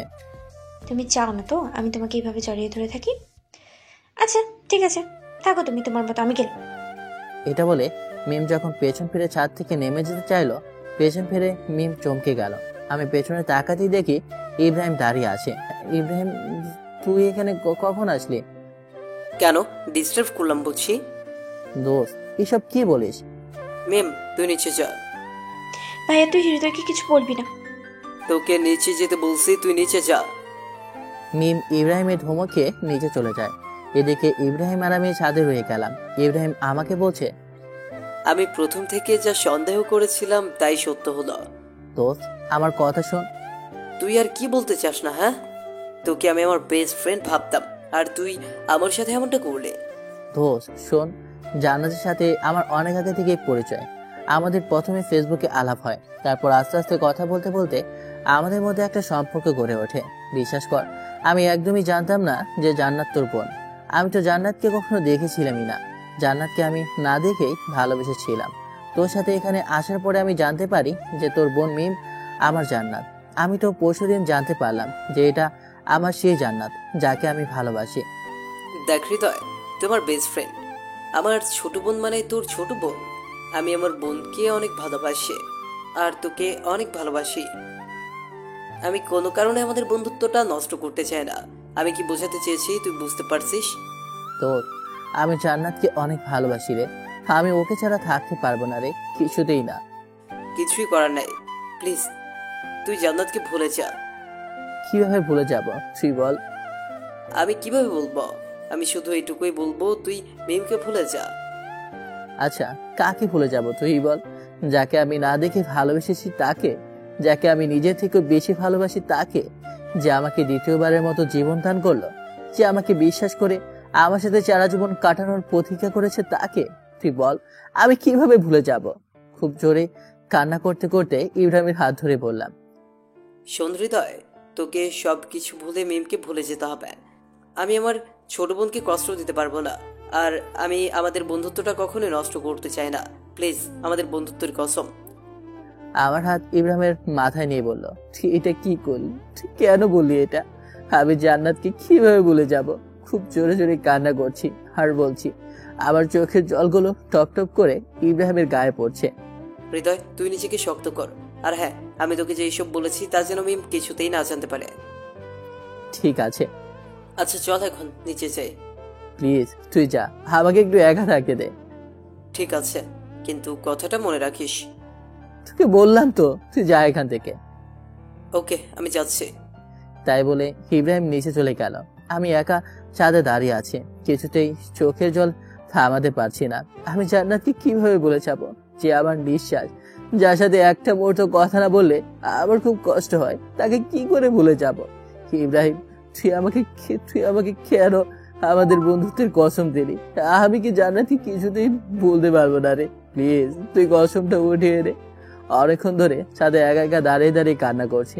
জানি না পাখিটা নিচে কি করছে। যদি আগে জানতাম জান্নাত ইব্রাহিমের বোন, তাহলে হয়তো কখনোই তাকে ভালোবাসতাম না। কিন্তু আমি তো জান্নাতকে আগে থেকেই ভালোবাসি, তাহলে কেন হচ্ছে আমার সাথে এমনটা? জান্নাত, তুমি আমাকে মাফ করে দিও। হয়তো আর কখনো তোমাকে ভালোবাসি কথাটা বলতে পারবো না। অনেকক্ষণ ছাদে দাঁড়িয়ে কান্না করার পর নিজেকে অনেক দুর্বল মনে হচ্ছে, তাই ছাদ থেকে নেমে রুমে গিয়ে শুয়ে আছি।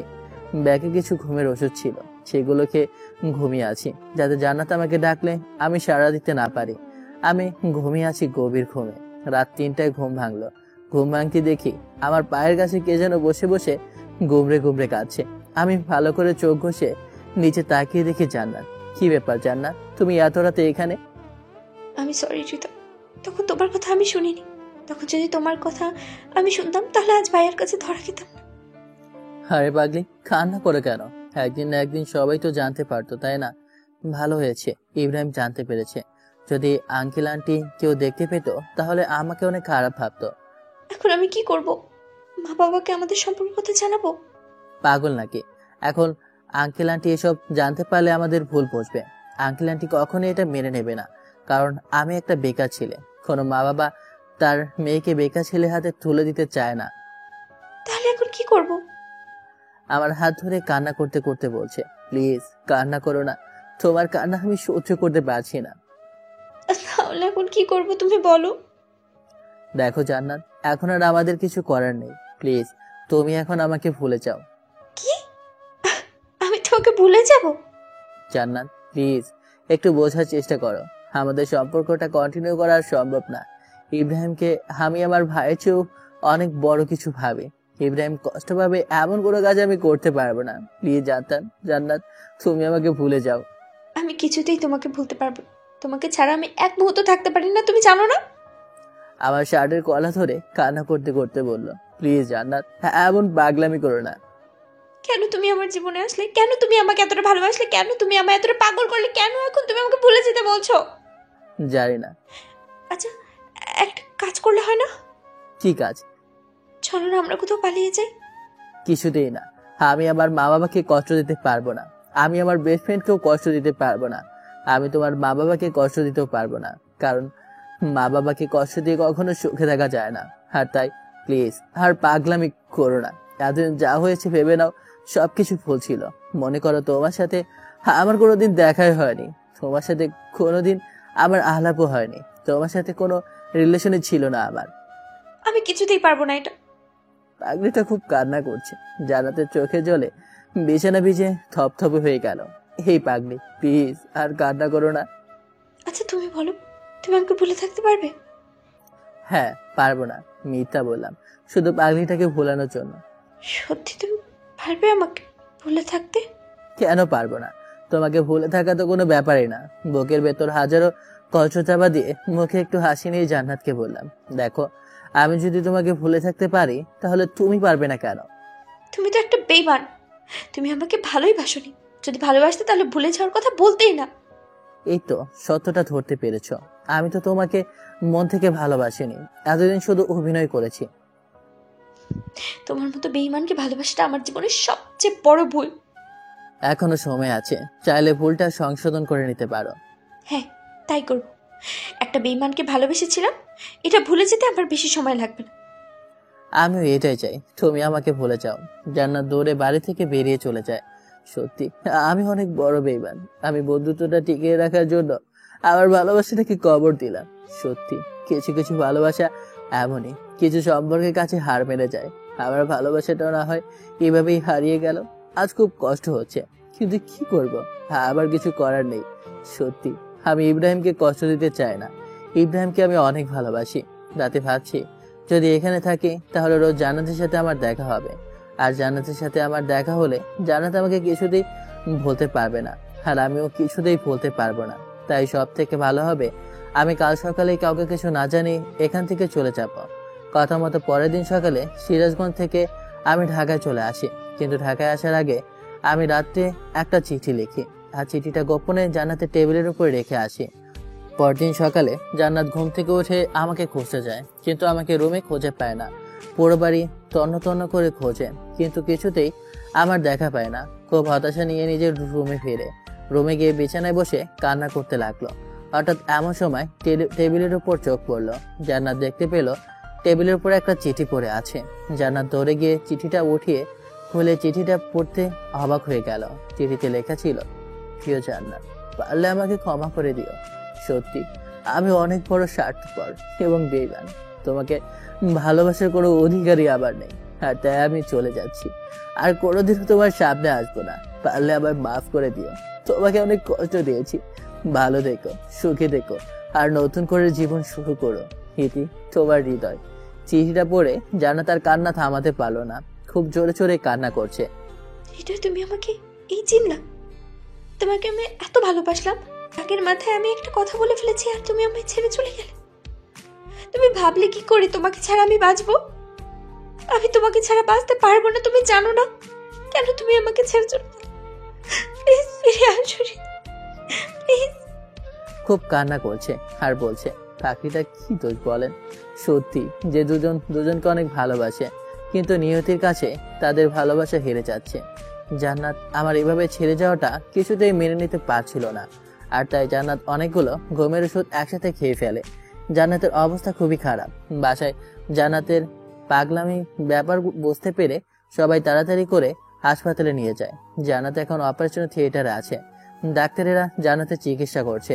অনেকক্ষণ চিকিৎসা করার পর ডাক্তার অপারেশন থিয়েটার থেকে বের হলে সবাইকে বলল, পেশেন্টের অবস্থা অনেকটা খারাপ, স্টোমাক ওয়াশ করা হয়েছে, এখন বাকিটা আল্লাহর উপর।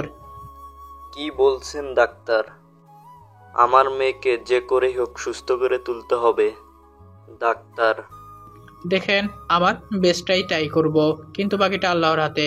আপনারা সবাই আল্লাহর উপর ভরসা রাখুন। এটা বলে ডাক্তার চলে যায়। এদিকে বাসার সবাই প্রচুর কান্না শুরু করে দেয়। সবার অনেক আদরের মেয়ে মিম, সবার ছোট মেয়েটা, আর অনেক চঞ্চল, তাই সবাই মিমকে অনেক ভালোবাসে। মিমকে এখন আইসিইউতে রাখা আছে। 3 ঘন্টা পর আইসিইউ থেকে একটা নার্স বেরিয়ে সকালের উদ্দেশ্যে বলে, আপনাদের মধ্যে হৃদয়কে? কেন, কি হয়েছে? পেশেন্ট বারবার হৃদয়ের নামটা বলছে। যদি পারেন হৃদয়কে একবার রুমে পাঠিয়ে দিন, হয়তো পেশেন্ট সুস্থ হয়ে উঠতে পারে। ঠিক আছে নার্স, আনার চেষ্টা করবা। ইব্রাহিম মনে মনে ভাবছে, মা বাবাকে এখন আমি কি জবাব দিব? মা বাবাকে আমি কিভাবে বলবো যে আজ মিমের এই অবস্থার জন্য হৃদয় দায়ী? আজ আমার বোনটা হৃদয়কে ভালোবেসে এই অবস্থায় পতিত হয়েছে। মা বাবাকে উল্টাপাল্টা কিছু বলে ইব্রাহিম ম্যানেজ করে নেয়। তারপর ইব্রাহিম আমাকে অনেক ফোন করে, কিন্তু লাইনে পায় না, কারণ আমি ইব্রাহিমের কথা রাখতে গিয়ে নিজের ভালোবাসাটাকে বিসর্জন দিয়ে নিজেকে একা করে নিয়েছি। জান্নাত আমার সাথে কোনোভাবেই যোগাযোগ যেন না করতে পারে, তার জন্য আমি তার সব যোগাযোগের মাধ্যমে বন্ধ করে দিই। এর ফলে ইব্রাহিম কিছুতেই আর আমার সাথে যোগাযোগ করতে পারে না। এভাবেই পেরিয়ে যায় অনেকটা সময়। আমি এখন অনেক একা। আমি আর কারোর সাথে ঠিকভাবে কথা বলি না, ঠিকভাবে চলাফেরা করে না, ঠিকভাবে খাওয়া দাওয়া করে না। দিনে দিনে নিজেকে তিলে তিলে শেষ করে দিচ্ছি আমি। একদিকে আমি নিজেকে তিলে তিলে শেষ করে দিচ্ছি, অপরদিকে জান্নাত হাসপাতালে মৃত্যুর সাথে পাঞ্জা লড়ছে। অনেক কষ্টের পরে জান্নাতকে ধীরে ধীরে সুস্থ করে তোলা হয়। জান্নাত এখন অনেকটাই সুস্থ আর নিজেকে সম্পূর্ণ প্রস্তুত করে নিয়েছে। জান্নাত আর আমার কথা ভাবে না। হয়তো আমার চলে যাওয়াতে জান্নাত আমাকে ভুলে যাওয়ার কারণ খুঁজে পেয়েছে। ধীরে ধীরে জান্নাত আমাকে একেবারে ভুলে যায়, কিন্তু আমি কিছুতেই জান্নাতকে ভুলতে পারি না। যাই হোক, দেখতে দেখতে দিনের পর দিন কেটে যায়, মাসের পর মাস কেটে যায়, অনেকটা সময় পেরিয়ে যায়। দুজন দুজনকে সারা কাটিয়ে দেয়। ইব্রাহিম এখন ঢাকায় আছে, কিন্তু জান্নাতের অবস্থা আমাকে জানায়নি, কারণ ইব্রাহিম ভেবেছে যার জন্য আমার বোন মরতে বসেছিল তাকে কাজের সময় পাশে পায়নি, তাকে কেন আমার বোনের কথা বলবো? এর চেয়ে সে আমার বোনকে ভুলে থাক, এটাই ভালো। আর আমার বোনটাও হৃদয়কে ভুলে গেছে, আর তাই নতুন করে তাদের মধ্যে আবার ভালোবাসার বীজ বপন করতে চায় না। আমি ধীরে ধীরে নিজের অবস্থান পরিবর্তন করি। আমি লেখাপড়ার পাশাপাশি একটা জব করি, জবটা একটা প্রাইভেট কোম্পানিতে, আর তাই আমাকে একটু পরিশ্রম করতে হবে। দেখতে দেখতে 1 বছর পেরিয়ে যায়, জান্নাতের সাথে আমার আর কোনো যোগাযোগ হয়নি। একদিন অফিস শেষে আমি বাসায় ফিরে ফ্রেশ হতে যাব, হঠাৎ এমন সময় তার ফোনটা বেজে উঠল। হ্যালো হৃদয়, তুই কোথায় আছিস? ইব্রাহিম অনেকটা আতঙ্কিত কণ্ঠে বলল। তখন আমি অনেকটা ভয় পেয়ে যাই ইব্রাহিমের এমন কণ্ঠ শুনে। কি হয়েছে দোস্ত, তোর কণ্ঠটা এমন লাগছে কেন? এরপর আমি যা শুনতে পাই সেটা শোনার জন্য আমি মোটেও প্রস্তুত ছিলাম না। কি বলছিস কি তুই জাতা? দোস্ত, এখন আমি কি করব? আমার বোনটা যে আর সমাজে মুখ দেখাতে পারবে না। প্রচুর কান্না করতে করতে বলছে। এটা শুনে আমি বাসা থেকে একজোরে বেরিয়ে গাড়ি ধরে সিরাজগঞ্জে চলে যাই। সিরাজগঞ্জ গিয়ে সোজা হাসপাতালে চলে যাই। হাসপাতালে গিয়ে দেখতে পাই জান্নাত একটা বেডে শুয়ে আছে, তার পাশে চাচা চাচি দাদা দাদি বসে আছে আর কান্না করছে। আমি কি বলবো বুঝতে পারছি না। সত্যি আমার অনেক কষ্ট হচ্ছে। আমি ভাবতেও পারিনি আমার জান্নাতের সাথে এমনটা হবে। আপনারা ভাবছেন জান্নাতের সাথে কি হয়েছে, তাই তো? আজ জান্নাতের গ্যাং রেপ হয়। হ্যাঁ, আপনারা যা শুনেছেন সত্যি সত্যি। আজ জান্নাতের সতীত্ব পাল সত্যি আজ জান্নাতের সতীত্ব নষ্ট করে দেয় এলাকার বাজে কিছু ছেলে। আমি জান্নাতের কাছে গিয়ে জান্নাতের হাতে হাত রেখে বলি, এসব কি করে হলো? চুপ। কি হলো জান্নাত, বলছো না কেন? এখনো চুপ করে আছে। কি হলো জান্নাত, কিছু বলছো না কেন? একটু ধমক দিয়ে বললাম, আমার সাথে কথা বলবে না? আবারও চুপ। দেখো, আমি অতীতে যা করেছি তার জন্য তুমি আমাকে শাস্তি দিও, কিন্তু প্লিজ এখন কথা বলো। মিম কারো সাথে কথা বলছে না বাবা। কেন কথা বলছে না চাচা? মেয়েটার সাথে যা হয়ে গেল, এরপর কিভাবে মেয়েটা কথা বলবে? কিভাবে এত কিছু হয়ে গেল আমাকে কেউ বলবে প্লিজ? সুজন আমার হাত ধরে টেনে নিয়ে হাসপাতালের ছাদে চলে যায়। তারপর সুজন বলে, ভাইয়া আমি বলছি কি হয়েছিল। তাড়াতাড়ি বল কি হয়েছিল। তারপর সুজন আমাকে বলতে লাগলো কিভাবে এত কিছু হয়েছিল। আজ জান্নাতের কলেজ বন্ধ ছিল, তাই আমি জান্নাতকে জোর করে আমার স্কুলে নিয়ে যেতে চাইছিলাম। আর তাই মিম আপুকে নিয়ে আমি স্কুলের উদ্দেশ্যে রওনা দিই। মাঝে রাস্তায় যেতে দেখি কিছু বখাটে ছেলে রাস্তার পাশে বসে আছে। ছেলেগুলোকে দেখেই বোঝা যাচ্ছিল তারা অনেক খারাপ, অনেক বাজে। তারা অনেক বাজে বাজে কথা বলছিল। তারা বলছিল, ইস মামা কি খাসা মাল। একদম, যদি একটাবার ছুতে পারতাম। উফ মামা, ফিগারটা দেখেছিস? আরে পাছাটা দেখ না কি বড়। আমার তো মন চাইতেছে দৌড়ে গিয়ে ছড়িয়ে ধরি।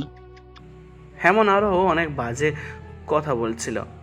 মিমাপু এগুলো সহ্য করতে না পেরে ওই ছেলেগুলোর কাছে গিয়ে মিম জুতো খুলে একটি ছেলের গালে জুতার বাড়ি মারে আর বলে, তোদের ঘরে মা বোন নেই? জীবনে কোনোদিন মেয়ে দেখিসনি?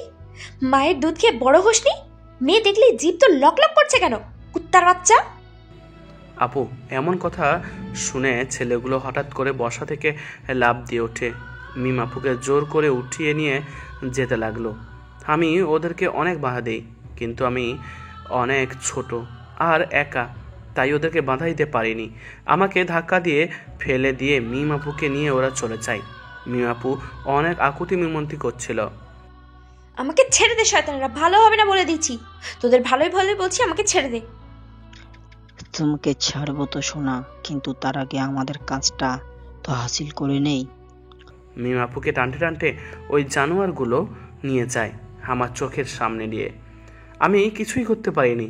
তারপর মিম আপুকে একটি রুমের মধ্যে নিয়ে যায় এবং তারা সবাই মিলে মিম আপুর ওপর ঝাঁপিয়ে পড়ে। মিম আপুকে ওরা জানোয়ারের মতো ছিঁড়ে খায়। কথাগুলো বলতে বলতে সুজনের চোখ দিয়ে জল গড়িয়ে পড়ছিল টপ টপ করে। কথাগুলো শুনে আমার শরীরের রোমগুলো খাড়া হয়ে গেল। আমি নিজেকে কন্ট্রোল করতে পারছি না, চোখ দিয়ে অঝরে পানি ঝরছে। আমি ছাদ থেকে নেমে জান্নাতের কাছে গেলাম। নিচে এসে দেখি আঙ্কেল আন্টি ইব্রাহিম সবাই চলে এসেছে। সবাইকে একটু সাইড করে আমি জান্নাতের পাশে গিয়ে বসে জান্নাতের 2 হাত ধরলাম আর বললাম, সত্যি তোমার সাথে অনেক খারাপ হয়েছে। আমি কোনোদিনও ভাবতে পারিনি তোমার সাথে এমন কিছু হবে। প্লিজ নিজেকে ছোট করে দেখো না, তুমি সুস্থ হয়ে ওঠো, তাড়াতাড়ি ওই জানোয়ারের শাস্তির ব্যবস্থা করব। ওরা অনেক খারাপ, ওদের সাথে আমরা পেরে উঠবো না। চাচা কোনো চিন্তা করবেন না, আমি আছি, আমি সবকিছু দেখে নেব। তুমি ওদের সম্পর্কে কিছু জানো না। এইসব জানোয়ারদের সম্পর্কে আমি কিছু জানতেও চাই না। আমি আইনের সাহায্য নিয়ে ওদের শাস্তির ব্যবস্থা করব। কিন্তু পুলিশ? কোনো কিন্তু না চাচা, আমি সবকিছু দেখে নেব। ইব্রাহিম তুই আমার সাথে চল। তাই বলে আমি ইব্রাহিম আর সুজনকে নিয়ে থানাতে চলে গেলাম। থানায় গিয়ে ওই জানোয়ারদের নামে কেস ফাইল করলাম। পুলিশগুলো আমায় বারবার বলছিল, আপনি যাদের নামে কেস করেছেন তারা কে জানেন? তাদের সম্পর্কে আমার জানার কোনো ইচ্ছে নেই। আমি শুধু এইটুকুই চাই আসামিদের সঠিক শাস্তির ব্যবস্থা করা হোক। এখন তো এসব কথা বলছেন, কিন্তু আমরা একটু পর এসে মত বদলাতে পারেন। দেখেন দারোগা সাহেব, আমি যা করি ভেবেচিন্তে করি, আর আমি আমার কথা থেকে একটু নড়চড় হবে না। আদালতে সঠিক প্রমাণ পেশ করতে পারেন তো? অবশ্যই পারবো। আচ্ছা, তাহলে আমরা কেসটা নিচ্ছি। ঠিক আছে দারোগা সাহেব, আর হ্যাঁ, যত তাড়াতাড়ি সম্ভব আপনি আসামিদের গ্রেপ্তার করবেন। ঠিক আছে, আপনারা এখন আসুন। ওকে দারোগা সাহেব। তারপর থানা থেকে চলে আসি। হাসপাতালে আসতে সবাই আমাকে ধরে বলে, এমনই মেয়েটার এই অবস্থা, সবার সামনে মাথা উঁচু করে বাঁচতে পারবে না। আবার তুমি যা শুরু করলে হৃদয়। দেখেন আঙ্কেল, আমি যা করছি একদম ঠিক করছি। আচ্ছা, এখানে জান্নাতের দোষটা কোথায় আমাকে বলবেন? জান্নাতকে নিজের ইচ্ছায় ধর্ষিত হয়েছে? সবাই চুপ। কি ব্যাপার, চুপ করে আছেন কেন? জবাব দিন। আমাদের সমাজের সবচেয়ে বড় সমস্যা কি জানেন? আমাদের সমাজে যে মেয়েগুলো ধর্ষিত হয় আমরা তাদেরকে ছোট করে দেখি, আমরা তাদেরকে খারাপ বলি। আর যে জানোয়ারগুলো মেয়েদের সাথে এমন খারাপ কাজ করে তাদেরকে বাহবা দেই। যেখানে আমাদের মেয়েটিকে মেন্টালি সাপোর্ট দেওয়ার কথা, সেখানে আমরা মেয়েটিকে ছোট করে দেখি, মেয়েটিকে আমরা অপমান করি। আমরা ধর্ষিত মেয়েদের সমাজের মাঝে বোঝা মনে করি। আচ্ছা, মেয়েরা কি ইচ্ছে করেই ধর্ষিত হয়? মেয়েরা কি চায় তাদের সব থেকে মূল্যবান সম্পদ কেউ এইভাবে কেড়ে নি?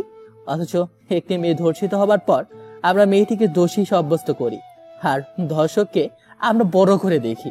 যদি আমরা একটি ধর্ষককে সঠিক বিচারের আওতায় নিয়ে আসতে পারতাম, তাহলে আজ ধর্ষণ তো দূরের কথা, আমাদের সমাজে কোনো ছেলে মেয়েদের দিকে চোখ তুলে তাকাতেও পারতো না। কিন্তু আমাদের দেশে কি আমরা তাই করি?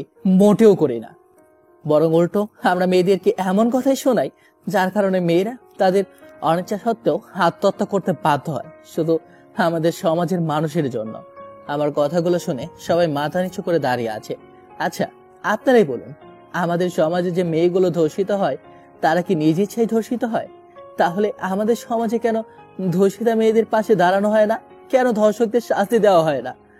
আজ এই দেশে একটি ধর্ষকের সবার সামনে শাস্তি দেওয়া হয়, দেখবেন এই দেশে আর দ্বিতীয়বারের মতো কোনো ধর্ষকের কথা আপনি শুনবেন না। সবাইকে অনেক বুঝিয়ে সবাইকে জান্নাতের পাশে দাঁড়ানোর জন্য আহ্বান করি। এখন সবাই মিলে জান্নাতের পাশে দাঁড়িয়ে আছি, শুধু ধর্ষকদের শাস্তি প্রদানের জন্য। কিছুক্ষণ পর কিছু গুন্ডা টাইপের ছেলে পেলে আমাদের কাছে এসে ছুরি, রামদা, পিস্তল এসব দেখে ভয় দেখাচ্ছে আর বলছে, যদি তোরা ভালো চাস আর তোদের মেয়েকে সুস্থ দেখতে চাস তাহলে কেসটা উঠিয়ে নে, না হলে খুব খারাপ হয়ে যাবে। তোরা কি করতে পারিস আমি দেখে নেব।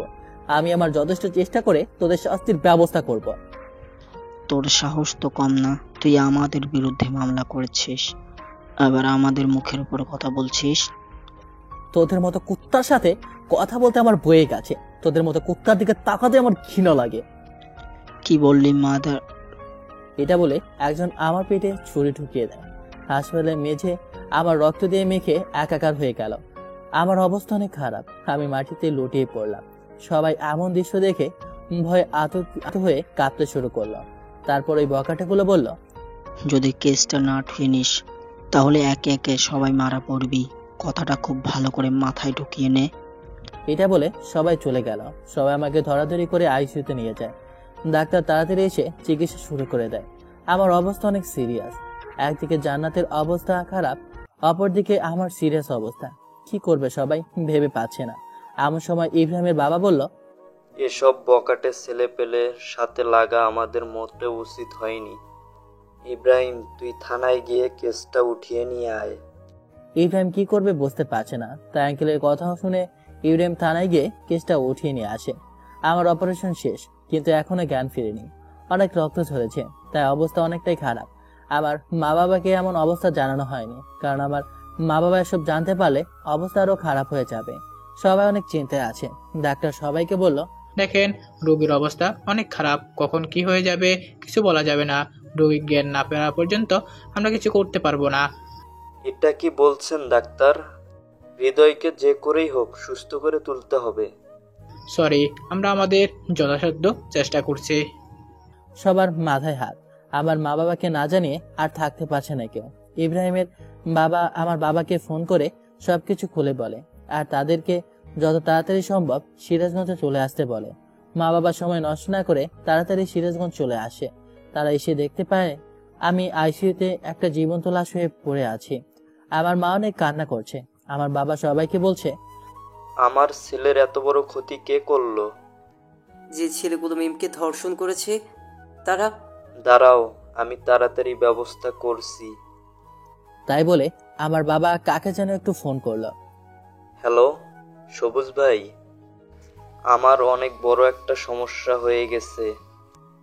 কিছু গুন্ডা আমার ছেলের অবস্থা অনেক খারাপ করেছে। আমার ছেলেকে হত্যা করার চেষ্টা করছে। এখন আমার ছেলে আইসিইউতে ভর্তি আছে। বাঁচবে কি মরবে এখন আল্লাহই ভালো জানে। ওবাস থেকে কি যেন বললো, তারপর বাবা বলল, আচ্ছা, আপনি যত তাড়াতাড়ি সম্ভব সিরাজগঞ্জ চলে আসুন। আমি এর শেষ দেখতে চাই। তাই বলে ফোনটা কেটে দেয়। আপনাদের আমার বাবা সম্পর্কে তো কিছুই বলিনি, এখন আমার বাবা সম্পর্কে জেনে নিন। বাবা একজন বিজনেসম্যান, ব্যবসার কাজে অনেক বড় বড় লোকের সাথে ওঠা বসা করে।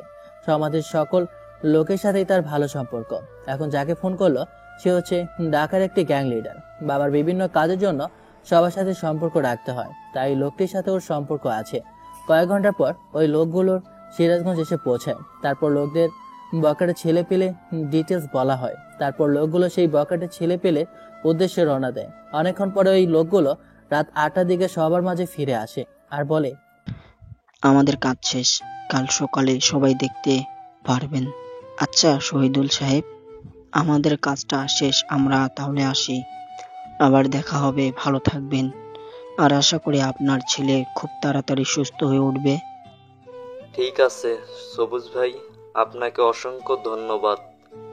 তারপর লোকগুলো চলে যায়। সবাই শুধু ভাবছে কাল সকালে তাদের জন্য কি অপেক্ষা করছে, কারণ তারা কেউ জানে না বকারের সাথে কি হয়েছে। দেখতে দেখতে সকাল হয়ে গেল। টিভিতে নিউজ হচ্ছে, সিরাজগঞ্জ কিছু বকাটে ছেলেদের লাশ পাওয়া গেছে। তাদের লাশগুলো উলঙ্গ অবস্থায়, সবার লিঙ্গ কাটা অবস্থায় একটা গাছে উল্টো করে ঝোলানো আছে। কে বা কারা এমন ঘটনা ঘটিয়েছে এখন কিছু বলা যাচ্ছে না। শোনা যাচ্ছে এই বখাটেগুলো কাল একটি মেয়েকে ধর্ষণ করে তারপর তাদের নামে থানায় মামলা করা হলো। তারা মামলাকারীর উপর ঝাঁপিয়ে পড়ে এবং তাকে ধারালো অস্ত্র দিয়ে আহত করে। এখন সে হাসপাতালে আইসিইউতে ভর্তি আছে। সবাই এমন খবর দেখে অনেক হতভম্ব। কাল রাতে যে এত কিছু হয়ে গেছে তারা সবাই ভাবতেও পারেনি। সত্যি দর্শকদের শাস্তি দেওয়া এমনই হওয়া উচিত, যাতে করে কেউ দ্বিতীয়বার আর কোনো মেয়ের দিকে চোখ তুলে তাকাতেও না পারে। পরের দিন বিকাল 4টায় আমার জ্ঞান ফেরে। জ্ঞান ফিরতেই সবার কাছে ভিড় জমায়। সবাই অনেক খুশি, কারণ আমার জ্ঞান ফিরেছে। মা বাবা আমাকে বলে, বাবা কি করে? তুই কোনো চিন্তা করিস না, তাড়াতাড়ি সুস্থ হয়ে যাবি। বাবা জান্নাতের কি খবর এখন? জান্নাত এখন ভালো আছে। এখন একটু নিজের চিন্তা কর। আর তুই একটা মেয়ের জন্য এত রিস্ক নিতে গেলি কেন? যদি আজ তোর কিছু একটা হয়ে যেত, তাহলে আমরা কি নিয়ে বাঁচতাম? মা বাবা আমার কিছুই হবে না, আমি জানি, কারণ তোমাদের দোয়া সবসময় আমার সাথে আছে। আর জান্নাতকে আমি নিজের থেকে বেশি ভালোবাসি, তাই ওর জন্য এটুকু করা আমার কাছে কিছুই না। তুই সত্যি অনেক বড় একটা পাগল। হ্যাঁ, আমি তো পাগলই, শুধু জান্নাতের জন্য।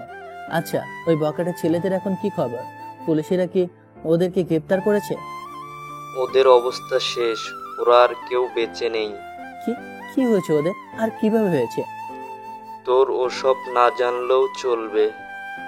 এখন তাড়াতাড়ি সুস্থ হয়ে ওঠ, আমরা আর কিছু চাই না।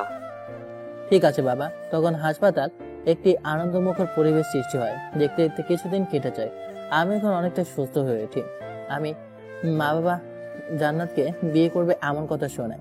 বাবা বলে, তুই জান্নাতকে বিয়ে করবি? কিন্তু ও যে এখন সমাজের মুখে খারাপ হয়ে গেছে। বাবা, জান্নাত যে ধর্ষিতা হয়েছে সেটা নিজের দোষে না, তাকে ধর্ষণ করা হয়েছে। আর সব থেকে বড় কথা হচ্ছে, আমি জান্নাতকে অনেক ভালোবাসি। জান্নাতকে ছাড়া আমি বাঁচবো না। আর জান্নাতের জন্য আমি এত কিছু করলাম, কিন্তু শেষে এসে তাকে পাবো না, এটা তো কিছুতেই হতে পারে না। আমি যদি বিয়ে করি তাহলে জান্নাতকে করব। আমার এমন মন্তব্য শুনে বাবার কিছু করতে পারলো না। বাবা জান্নাতের বাবার কাছে বিয়ের প্রস্তাব পাঠালো। সবাই বিয়েতে রাজি হয়ে গেল, কারণ সবাই দেখেছে আমি জান্নাতকে কতটা ভালোবাসি। আজ আমার আর জান্নাতের বিয়ে, খুব ধুমধাম করে বিয়েটা হয়ে গেল। ইব্রাহিম আমাকে বলছে, দোস্ত, আমি ভুল ছিলাম রে, আমাকে মাফ করে দিস। আমার জন্য তুই অনেক কষ্ট পেয়েছিস। আমি চাইছিলাম না আমাদের বন্ধুত্বটা কোনো কারণে ভেঙে যাক। যদি আগে আমার বোনকে বিয়ে করতে হয়তো বের কর, তোদের মধ্যে ঝগড়া হতো, রাগারাগি হতো, আর তখন আমি নিজেকে ঠিক রাখতে পারতাম না। তখন তোর সাথে আমার সম্পর্কটা নষ্ট হয়ে যেত, আর আমি আমাদের এই বন্ধুত্বটা নষ্ট করতে চাইছিলাম না। তাই আমি তোকে নিষেধ করেছিলাম।